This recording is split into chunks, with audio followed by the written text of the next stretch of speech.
masih digunakan di rumah ibadat agama Buddha. Malah di rumah ibadat agama Buddha terdapat mana dijumpa batu bersurat yang menulis berkenaan dengan rang undang-undang hudud. Maknanya agama undang-undang hudud, maknanya dia telah diperkenalkan di kuil agama Buddha di Terengganu. Maknanya benda ini telah berlalu di dalam masyarakat kita sekarang.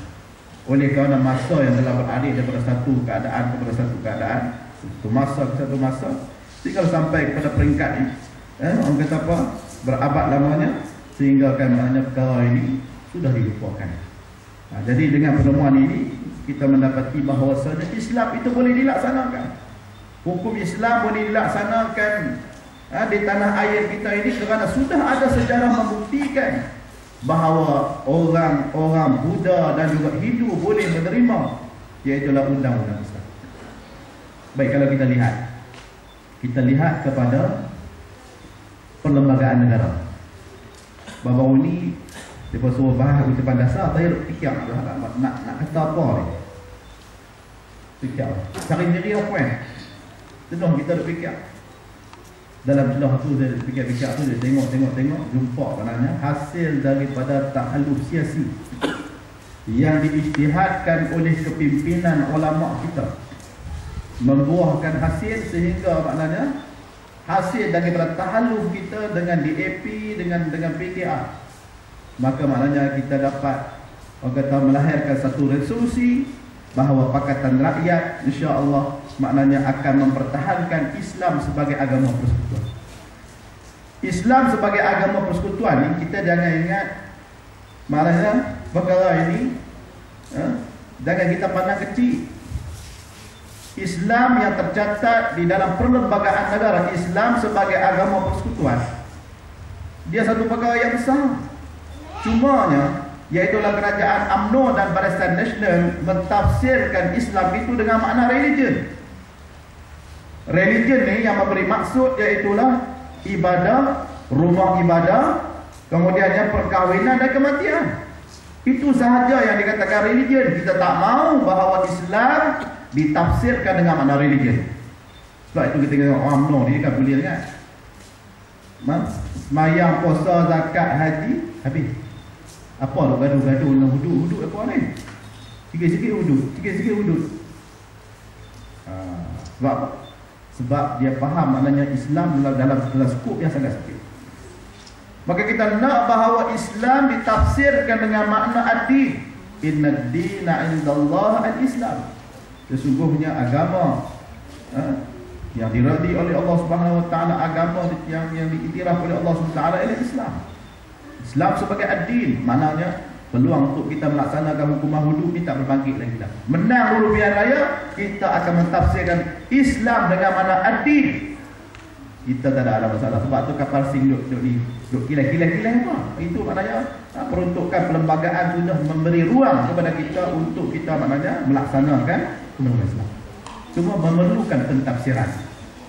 Agama kita apa nak tafsir buat apa? Sekular tak boleh tafsirkan dengan cara sekular. Cuma hari ini iaitulah umat Islam ini ataupun agama Islam ini ditafsirkan dengan cara sekular. Da'ma li kaisar wa ma lillahi lillah. Da'ma li kaisar, tinggallah maknanya urusan pemerintahan itu kepada raja-raja.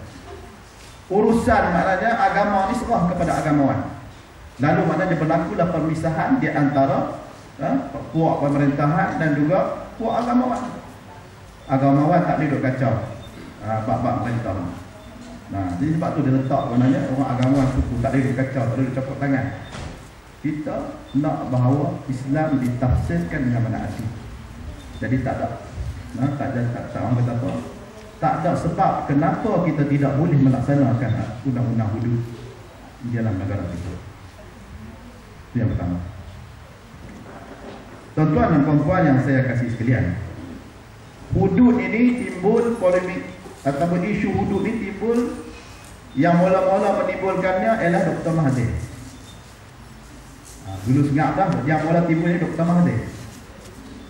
Lepas Dr. Mahathir timbul, kemudian Kapal Singh Ulas. Kapal Singh kata, kalau nak laksana hudud, kita tak boleh laksana hudud dan sebagainya. Yang lebih kita mendukacitakan pimpinan-pimpinan kita atau pimpinan-pimpinan kita pun yang gatai nak pergi ulai buat wuduk ni. Lalu maknanya berlakulah kenyataan akhbar dan sebagainya yang lebih orang kata rumit lagi, dibincang kerja dalam blog dan sebagainya. Hingga kan orang yang tidak tahu menahu tentang wuduk pun orang kata apa, menulis di dalam blog-blog masing-masing, menyebabkan maknanya benda ini diperbincang yang betul hangat. Sehingga kan maknanya kita melihat bermacam-macam, timbulnya bermacam-macam orang kata apa nama yang kenyataan. Ada yang mengatakan kita ni nak masuk Putrajaya, wuduk ni kita kena buat sorok Ustaz. Wuduk ni kita buat sorok Ustaz, letak bawah kapet. Boleh tak tuan-tuan kita buat sorok? Pasal kita nak meraihkan orang bukan Islam. Nak meraihkan orang bukan Islam, maka kita buat sorok Ustaz, wuduk di bawah kapet. Jangan cakap lagi. Dari satu sudut kita nampak macam rasional, macam masuk akal. Kita buat sorok Ustaz. Tetapi kita kena ingat dalam waktu yang panjang, kalau sekiranya orang kata apa, sampai satu masa orang bukan kita nak melaksanakan hukuman hudud, orang bukan Islam pada waktu itu mereka merasa tertipu dengan kita. Kena tipu rupanya. Dia merasa bahawa dia ditipu. Maka dengan sebab itulah maknanya kita tak boleh menyembunyikan sama sekali ajaran Islam ni. Kita tidak boleh maknanya menyembunyikan ajaran Islam ni untuk disampaikan kepada apa namanya semua masyarakat, tak kira lah masyarakat Muslim ataupun masyarakat Muslim. PAS pada dasarnya secara terbuka, dan DAP juga menyatakan perjuangannya secara terbuka, berdialog secara terbuka. Maka PAS dapat bekerjasama dalam perkara yang ada persamaan tanpa melarang dan memaksa dalam perkara berbeza. Ada perkara yang boleh bertolak ansur dan ada perkara yang tidak boleh berganjak. Rasulullah SAW bersabda yang bermaksud orang Islam itu wajib bertanggungjawab di atas syarat yang ditetapkan, melainkan syarat yang menghalalkan yang haram dan yang mengharamkan yang halal. Itu tidak boleh. Makna kita ada prinsip perjuangan kita, dia pun ada prinsip perjuangannya. Jadi kita terima dekat mana yang boleh. Hak mana dia setuju, kita setuju, atau kita terima. Kita ada prinsip kita tidak boleh maknanya menerima apa yang diharamkan oleh Allah Subhanahu Wa Taala. Jadi prinsip yang kita kena pegang. Seperti mana DAP tidak boleh memaksa ahli-ahli PAS meminum arak dan memakan daging khinzir, daging babi, maka PAS juga tidak boleh melarang ahli DAP daripada meminum arak dan memakan daging babi. Dia tak nak larang. Agama dia bagi. Nak makan daging babi, nak minum arak, kita tak boleh paksa dia. Dia tak boleh paksa kita minum arak, dia tak boleh paksa kita nak makan daging babi. Perlembagaan PAS mewajibkan memecat siapa di kalangan ahli PAS yang meminum arak dan memakan daging babi. Bagaimana siapa yang ahli PAS yang terang-terang nampak makan daging babi, minum arak, terpecat. Perlembagaan UMNO tidak boleh memecat ahli UMNO yang meminum arak bersama dengan MCA, MIC dan gerakan. PAS pecat. Dulu ingat tak apa nama? Hashim Gerak yang menari apa? Yang menari ronggeng, ingat? Menari ronggeng di Selangor. Saya bila teringat menari ronggeng ni, saya tak tahu dia pernah menari ronggeng. Bila saya menikah dengan orang Batang Kali tu, belah sana, rupa-rupanya kok tu ni masih ada lagi budaya ronggeng. Kenduri kahwin ni menari ronggeng.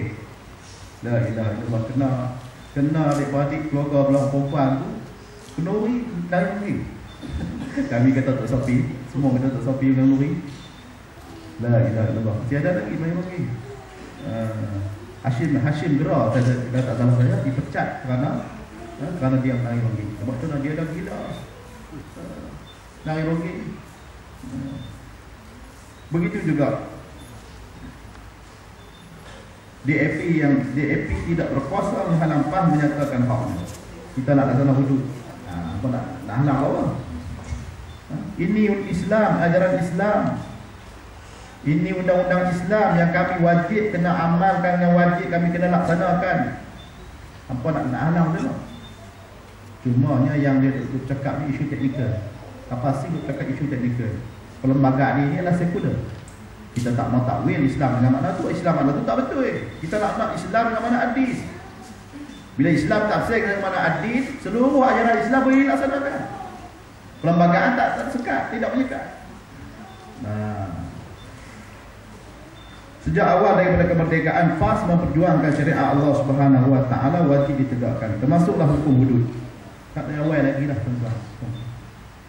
Semua saya ingat hak orang tua-tua yang ada dari semua makruf, semua dah makna maklum dah bahawasanya kita ni berjuang ialah untuk nak menegakkan Islam, nak melaksanakan hukuman Allah Subhanahu Wa Taala. Ini semua maklum. Sebab itu maknanya nak orang kata apa? Kita nak beku dulu daripada kita nak cakap soal hudud ni satu benda yang tak betul. Satu benda yang bercanggah dengan prinsip perjuangan kita. Hadirin dan hadirat muslimin dan muslimat yang dikasihi sekalian. Maka dengan sebab itulah ada beberapa perkara. Ada beberapa perkara yang saya nak sebut di sini, iaitulah hukum Allah Subhanahu Wa Taala, hukum hudud ni, iaitu sebahagian daripada hukum jenayah yang lain yang disebut dalam Al-Quran yang tidak ada campur tangan akal fikiran manusia. Allah Subhanahu Wa Taala lah yang telah menentukan hudud ini, yang telah menentukan undang-undang hudud ini. Maka sudah tentulah Allah Subhanahu Wa Taala yang bersifat dengan sifat ilmu, yang sudah tentu tahu akan kemaslahatan dan kebaikan untuk manusia. Maslahat hudud ni jelas yang disebut oleh Al-Quran yang boleh membawa, iaitulah kebaikan kepada manusia. Nakalan minallah, iaitulah untuk mencegah keburukan yang ada kepada manusia itu sendiri. Yang kedua, hukum Allah Subhanahu Wa Taala ialah untuk nak mendidik. Hukum Allah Subhanahu Wa Taala ini bukan untuk nak mendera, bukan maknanya bersifat untuk nak menzalimi. Sebaliknya ialah untuk nak mendidik, supaya pesalah itu dia bertaubat kepada Allah Subhanahu Wa Taala. Di akhirnya iaitulah pesalah itu dia bertaubat kepada Allah Subhanahu Wa Taala. Dia kembali kepada Allah Subhanahu Wa Taala. Kalau lah pesalah tu tak mau juga, keras kepala, tegak perut, dia tak mau juga, dan kembali kepada Allah Subhanahu Wa Taala, tak mau bertaubat, hukum yang dilaksanakan itu adalah berguna kepada orang lain. Orang lain lebih selamat, orang lain boleh makna selamat, orang lain takut, orang lain tak buat, tak melakukan jenayah, maka semua pakat selamat. Dan juga dapat diteladani oleh manusia. Semua pakat tak buat, semua pakat takut, maka semua pakat selesa. Kesakitan di atas muka dunia ini tak sama dengan kesakitan di akhirat. Sebenarnya akhirat nanti, iaitulah siksaan yang Allah Subhanahu Wa Taala nak siksa kepada orang yang berzina, yang tak dilaksanakan hukuman ke atasnya itu. Di akhirat nanti lebih lipat dan lebih sakit lagi. Begitu juga dengan pesalah-pesalah yang lain. Pesalah orang yang mencuri, orang yang merompak, pesalah-pesalah tersebut apabila tidak dilaksanakan hukuman di atas dunia ini, dia tidak terlepas. Dia akan bertemu dengan iaitulah siksaan Allah Subhanahu Wa Taala dari akhirat.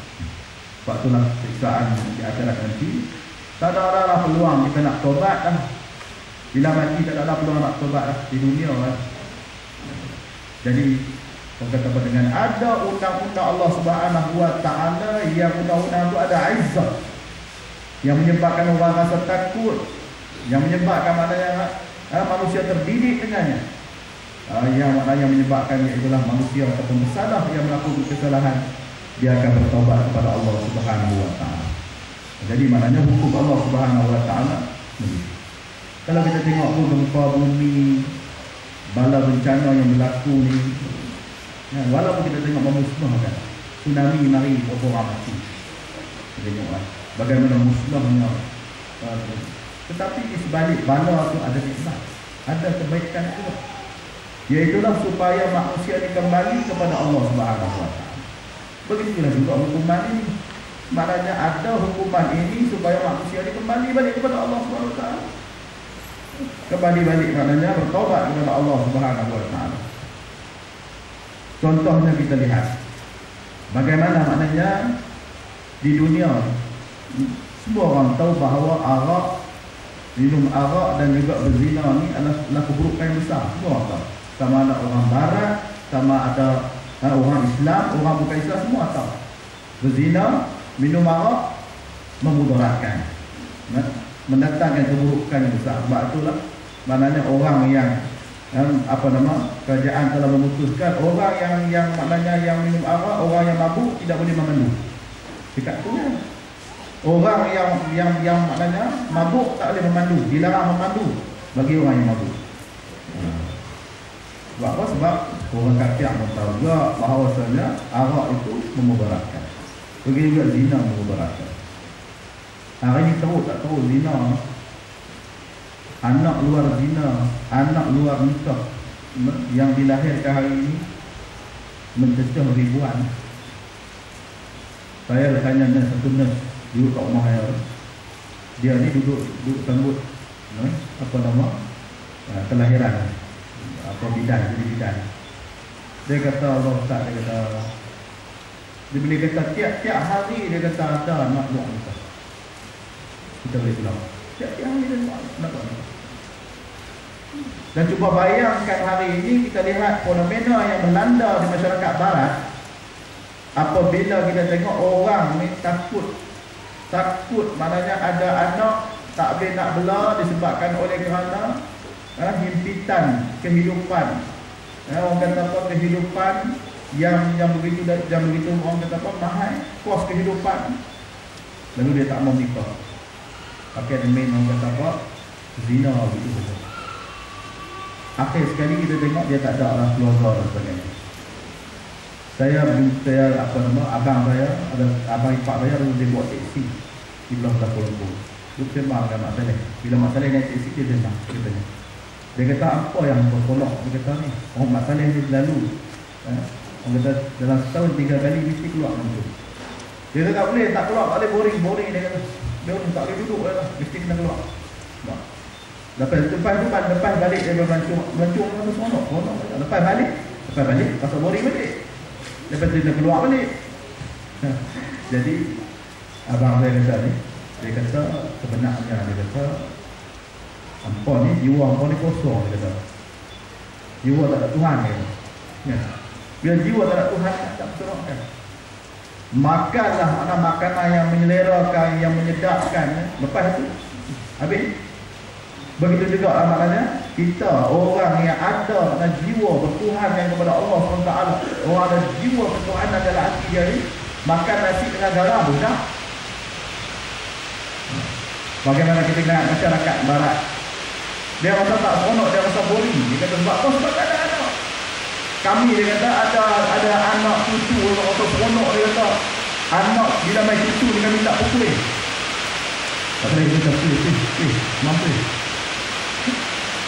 Teruk tak teruk dia kata masyarakat barat ni sampai ke Manila, di Filipina. Kalau kita pergi sewa hotel, dia bagi dah seorang perempuan. Punya tak orang kata apa, tak ada nilai orang kata apa, orang perempuan ini. Sampai maknanya upah dia ni bagi makan setengah nasi dia. Pakai hotel bagi setengah nasi dia. Malam kita pergi sewa di hotel mana dapat seorang perempuan. Punya murah mana nilai manusia sampai berapa.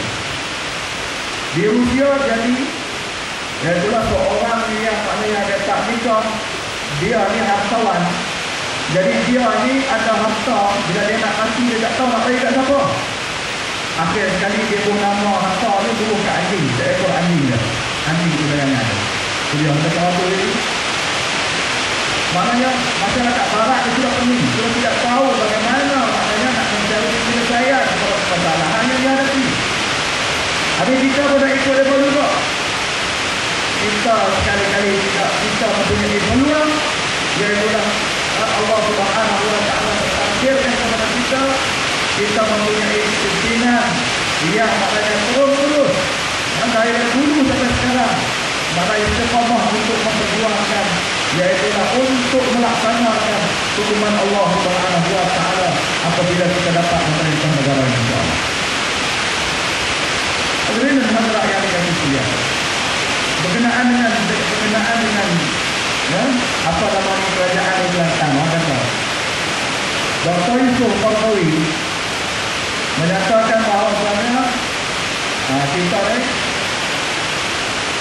katakanlah laksana hukuman hudud ni kita tak boleh dilaksanakan lagi dalam tempoh memerlukan kepada didikan negara. Habis macam mana kerajaan Kelantan kita meluluskan enactment tanggung wilayah 2 di Kelantan. Ada orang yang kata hujung tu Dr. Yusuf Qardawi dia kata tak apa, dia tak tahu nak beza di antara takmin dengan tatbik. Takmin ini hukum dia sunat, tatbik hukum dia wajib. Kerajaan Kelantan dan Terengganu itu mengkononkan takmin sunat hukum dia. Habis buat apa dah sunat, buat apa habis kita ada duduk dalam Dewan Perwakilan Negara pun tak boleh laksana lagi. Kita ingat juga ini maslahat dakwah.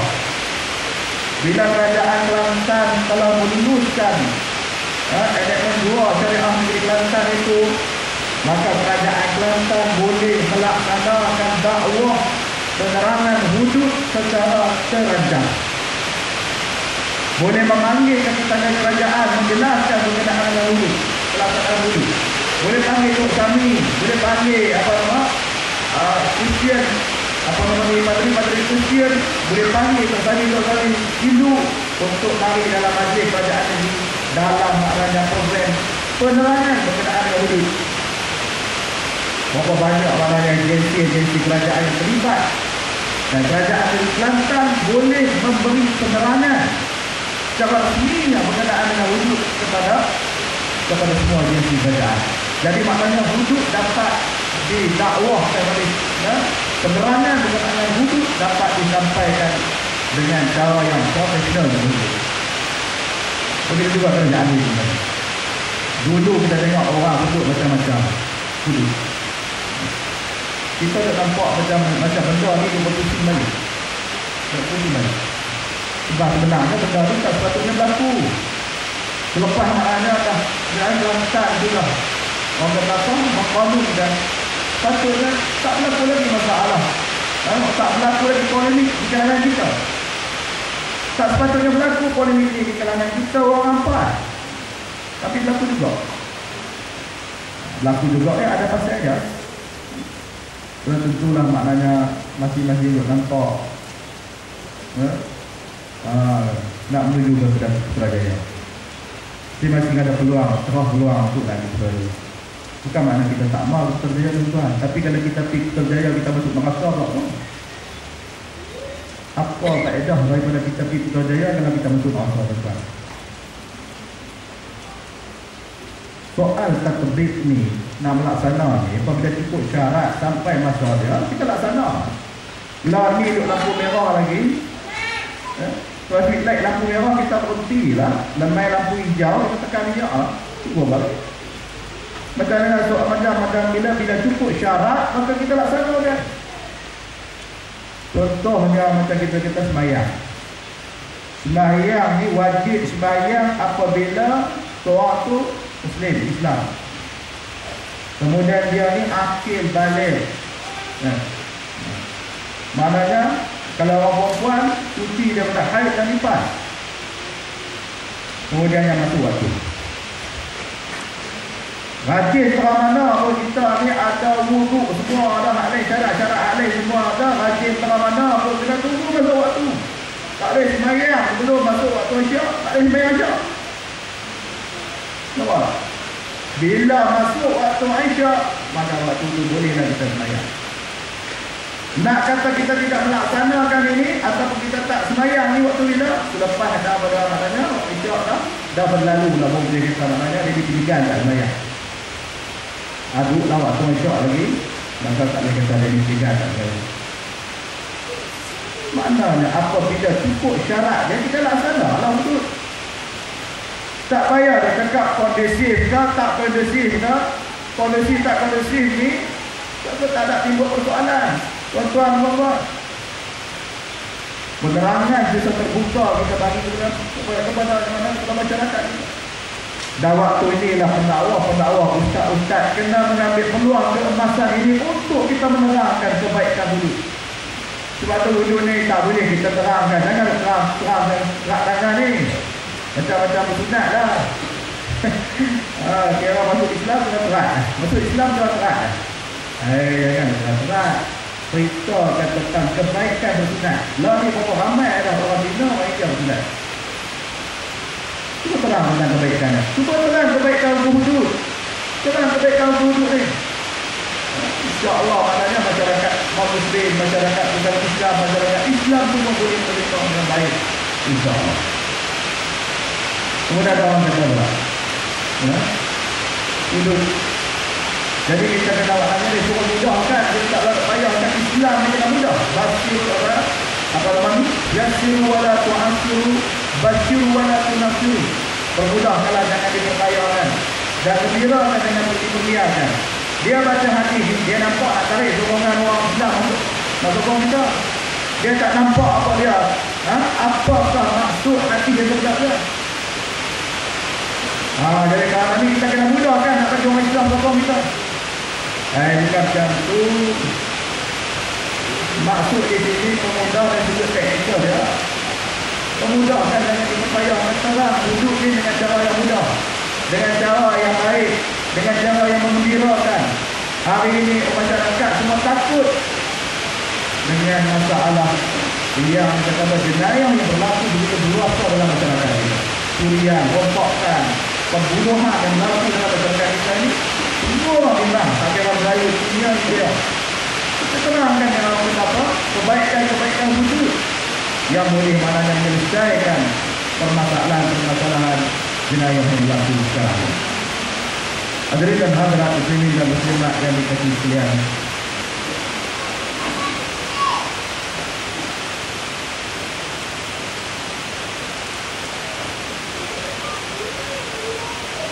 Maknanya berkenaan dengan hukum wuduk ini, tuan-tuan dan puan sekalian, adalah orang kata menjadi tanggungjawab kepada kita untuk kita menerangkan. Bagi yang tahu, kena terang. Bagi yang tak tahu, jangan pandai-pandai menerang yang benda yang kita tahu. Sekarang mana kita tahu, kita terang sampai. Jangan takut, tuan-tuan. Kajian yang dibuat orang bukan Islam menyokong wuduk, semakin ramai dan semakin menyokong wuduk. Semua yang ada berapa berat saya biasalah daripada kalangan orang bukan Islam ni yang takut. Biasalah tuan, orang bukan Islam yang takut. Ni kalau orang Islam sendiri yang takut kepada wuduk ni pelik. Kalau orang pas sendiri yang takut tak dapat uji ni pelik. Pasal wuduk ni pelik. Pelik apa kata. Benda tak sepatutnya berlaku kepada kita. Tuan dan puan yang saya kasih sekalian. Jadi untuk kita nak memahamkan ini, saya kalau boleh tuan-tuan milikilah buku ini. Isu wuduk, inilah jawapannya yang dikeluarkan oleh Ustaz Khairuddin Kathiri dan Jeddah Pendidikan Dewan Ulama Ustaz. Ini ada jawapan-jawapannya. Kalau maknanya ada soal dan juga jawab, tuan-tuan boleh baca daripada buku ini. Walaupun maknanya tak banyak, tapi isu-isu yang biasa orang sebut, yang betapa yang orang sembang, yang maknanya menjadi kenyataan pemimpin UMNO ni ada disebut dalam ini juga dalam panjatan. Jadi kita cari buku ni, kita cuba faham dan kita baca dan kita sampaikan kepada masyarakat kita. Yang pada masyarakat kita hari ini, orang kita berada dalam dilema, yang juga takut dengan kadar jenayah yang begitu dahsyat yang cukup menyimbang dan semua pihak. Tak kira lah orang Islam dan tak kira lah orang yang bukan Islam. Cuma untuk orang kata nak memastikan supaya orang kata agenda wuduk ini ataupun wuduk ini dapat orang kata dipahami dengan baiknya, mestilah kita kena merujuk kepada ahlinya. Mesti merujuk kepada ahlinya kita nak lagi. Fas'alu ahlal dzikri in kuntum la ta'lamun. Is'alu ahlal dzikri ay ahlal ilmi in kuntum la ta'lamun. Hendaklah kamu bertanya, hendaklah kamu mengaji, hendaklah kamu belajar kepada ahli ilmu, orang yang mempunyai ilmu, jika sekiranya kamu tidak mengetahui. Jadi kita mesti maknanya merujuk kepada ahli, orang yang mempunyai authority, tentulah ulama yang faqih, yang tahu berkenaan dengan undang-undang hudud ini. Maka kita mesti mengaji dan belajar. Jangan kita hanya dengan kata-kata yang kita tidak mengaji, sedangkan apa yang kita kata kita berjuang, kita pun tak tahu dan kita lanjut dengan kita. Hadirin hadirat yang kami lihat, jadi mana-mana orang kata apa polemik hudud yang ditimbulkan dahulu ini, jadi yang mengatakan bahawa hudud ini kita kena sorok saat, kita kena beku saat, kita jangan sebut saat ini adalah kenyataan yang salah dan kenyataan yang ditolak oleh kepimpinan pusat. Ini telah ditegahkan oleh kepimpinan ulama dan juga ditegaskan oleh Tuan Guru Presiden. Jadi maknanya mana-mana orang yang bercakap itu hudud, yang bercakap betul-betul itu hudud ni, jadi ini adalah satu kenyataan yang salah dan tak patut dilemparkan di tengah-tengah ahli kita. Sebab itu saya tengok di akhir ini kenyataan dari beberapa pimpinan yang saya tak berkat punya, melemparkan kenyataan yang mengundang polemik. Kita dalam keadaan kita nak berhadapi pilihan raya. Pilihan raya ni, siapa yang banyak buat salah, siapa yang dapat dia itulah yang kena hukum. Kalau kita banyak buat silap, rakyat akan menghukum kita dalam pilihan raya. Kalau UMNO banyak buat silap, UMNO yang akan dihukum dalam pilihan raya. Maka dengan sebab itu maknanya kita mesti jaga hatalah. Jangan kita cakap dalam perkara-perkara yang boleh menyebabkan, maknanya menimbulkan persepsi dan akhirnya rakyat menolak kita dalam pilihan raya. Kita mesti maknanya menerangkan ini dengan baik, menyampaikan Islam dengan baik kepada mereka. Mudah-mudahan maknanya mereka akan bersama-sama untuk menangi kita, insya-Allah dua kasih. InsyaAllah dua kasih. Apa nama jentera dua kasih ini mesti maknanya untuk istiqamah untuk mempertahankan penyakit. InsyaAllah PAS akan bertanding dalam dua penyakit. Kita tak berganjak tuan-tuan. Kalau PKR nak juga, kita akan bertanding 3 penjuru tuan-tuan. Kita tak berganjak tuan-tuan. Boleh tak boleh? Apa boleh saja. Tak boleh kata boleh saja. Kalau kita nak bertanding, kita mesti maknanya tak berganjak. 3 penjuru lah. Ini maknanya hasrat kepimpinan peringkat negeri. Kita nak supaya maknanya kursi dua penyakit ini kita akan pertahankan dan kita akan bertandingkan dalam pilihan raya yang akan datang. Jadi saya harap dengan penyelesaian yang nikah itu yang saya rasa tak tersusun, yang maknanya perlukan kepada pencegahan lagi bagi pihak bagi pihak kawasan Negeri Sembilan boleh memanggil pimpinan-pimpinan daripada pusat, daripada Dewan Ulama Pusat untuk menerangkan berkenaan dengan hudud ini supaya dapat kita kongsikan atau dapat kita fahami dengan lebih baik berkenaan dengan isu yang beberapa polemik yang menimpa ataupun yang melanda jemaah. Jadi saya rasa cukup pada itulah sebagai sebagai pandangan ataupun sebagai penyampaian awal daripada negeri untuk sama-sama kita kongsi. Mudah-mudahan apa yang disampaikan ini dapat menghilangkan kesamaran, dapat menghilangkan kerisauan yang timbul daripada kalangan ahli-ahli kita. Dan yang baik itu daripada Allah Subhanahu wa taala dan kekurangan itu adalah daripada diri sendiri. Aku qauli hadza wa astaghfirullahal azim li wa lakum. Assalamualaikum warahmatullahi taala wabarakatuh.